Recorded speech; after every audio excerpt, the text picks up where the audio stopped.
muy buenas tardes a los colegas aquí en la mesa y al pueblo dominicano. El tema obligado de estos días es, aunque uno no lo quiera, la mentada, como decía el profesor Ron Bosch, reforma fiscal. El país está en una situación de apuro con relación a los ingresos que recibe el gobierno y está corriendo el riesgo, mientras más prolonga aumentar esos ingresos, corre el riesgo de que la llamada calificadora de riesgos internacionales pues se le ocurra bajar la calificación del país y que eso entonces aumente la tasa de interés de los bonos que ya la República Dominicana tiene colocado en los mercados locales e internacionales. Y además las obras del gobierno, la mayoría, están paralizadas y no se ha podido iniciar nuevas obras porque carece de recursos el gobierno central. El déficit fiscal se prolonga cada vez más. Está entre un 8 y un 9% del Producto Interno Bruto, según dicen los economistas, lo que es un porcentaje alto para una economía como la nuestra. La elasticidad con relación al endeudamiento externo cada vez es menor por el hecho de que ya estamos encumbrados en más de un 74% del Producto Bruto Interno, la deuda, y alrededor del 50% de los ingresos de nuestro presupuesto, los ingresos fiscales, lo que recauda el gobierno a través de los impuestos, son destinados al pago del servicio de la deuda. De manera que el gobierno está conminado a hacer una reforma fiscal para asegurar mayores ingresos. Ahora, ¿cuál es el problema? ¿Cuál es el temor? El temor es a que se haga y eso provoque entonces una crisis política, social en el país, como ocurrió en Colombia, por el hecho de que ya la economía individual de las personas está muy menguada, motivado básicamente por la pandemia que nos ha azotado durante todo el año 2020 y parte de este 2021. Sin embargo, ese reto que tiene el gobierno ahí de hacer una reforma fiscal tiene que enfrentarlo de alguna manera.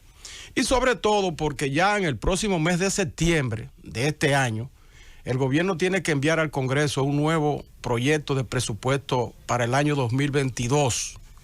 Y entonces ahí en ese nuevo proyecto de presupuesto tiene que proponerse indiscutiblemente bajar el déficit fiscal que ha venido arrastrando para poder tener holgura en ese año y acometer las obras que el gobierno prometió en su campaña y que están ahí en carpeta, que ya están anunciadas y muchas de ellas con el primer Picasso que le ha dado el presidente. De manera que de aquí a septiembre el gobierno tiene que buscar la manera de asegurarse mayores ingresos a través de esa llamada reforma fiscal o pacto fiscal, como prefieren algunos, para copiar lo que manda la ley 112 de estrategia de desarrollo que se aprobó, que tiene ya prácticamente 9 o 10 años. Bien, entonces el gobierno puede hacer esa reforma fiscal. Nosotros creemos que sí que la puede hacer. Ahora, no puede ser un parche fiscal como se ha venido haciendo en la República Dominicana en los últimos años. Aquí hemos tenido alrededor de 6 llamadas reformas fiscales, o parches fiscales 5 y solamente una reforma fiscal. Un parche fiscal que se hizo en 1983, que fue cuando se estableció el ITEVIS en un 6% al inicio del gobierno de Salvador Jorge Blanco. Posteriormente se hizo otra en el año 1992, que esa es la verdadera reforma fiscal que se hizo el gobierno del doctor Balaguer, y que vamos a hablar un poco de eso. En el 2000, en el gobierno de Hipólito Mejía, se hizo un parche fiscal, en el 2004 también, en el 2005, y el último lo tuvimos en el 2012, que subió el ITEVI a un 18%. Encumbró el ITEVI a un 18%, una de las tasas más altas, yo diría, del mundo, para un cobro de impuesto al consumo. Entonces, esa reforma de 1992 es la que nosotros tenemos que tener como referencia si queremos hacer una nueva reforma fiscal, que sea una reforma integral, no un nuevo parche, que lo que venga es a aumentar los impuestos y a causar malquerencia en la población en este sentido. ¿Qué hizo Balaguer en el 1992 tras una crisis que confrontaba el país? Bueno, sencillamente lo que hizo fue bajar los impuestos.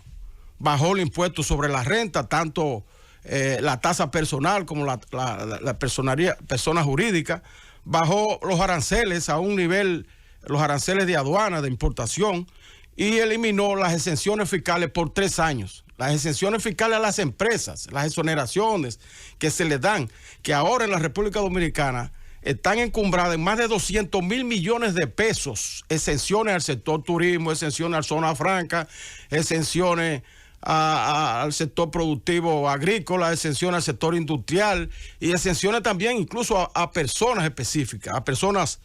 De manera que esas exenciones fiscales en ese momento, el doctor Balaguer la bajó, la eliminó por 3 años. ¿Y qué provocó esa reforma fiscal integral de 1992?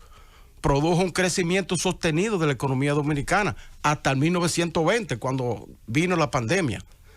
La economía creció de manera sostenida en un 5, un 6% y a veces hasta un 8% cada año. De manera que esa reforma que bajó los impuestos provocó un mayor ingreso en las arcas del Estado.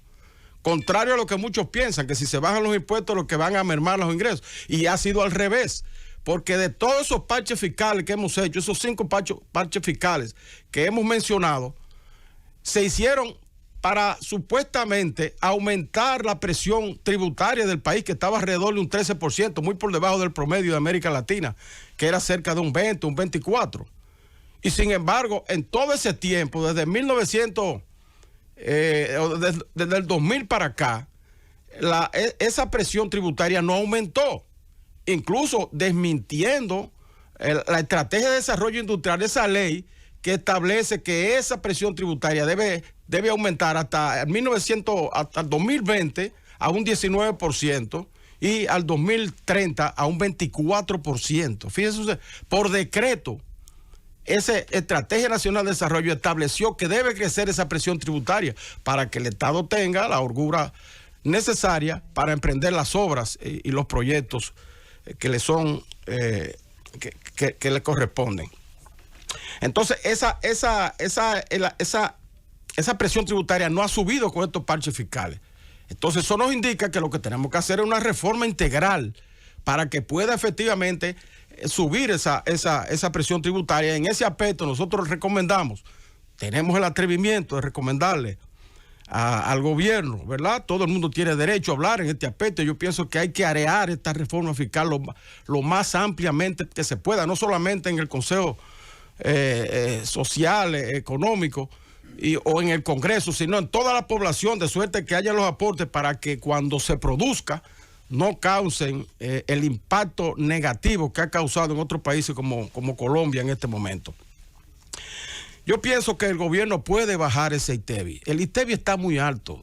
Yo me atrevería a sugerirle un 18 a un 15%, que lo baje a un 15%.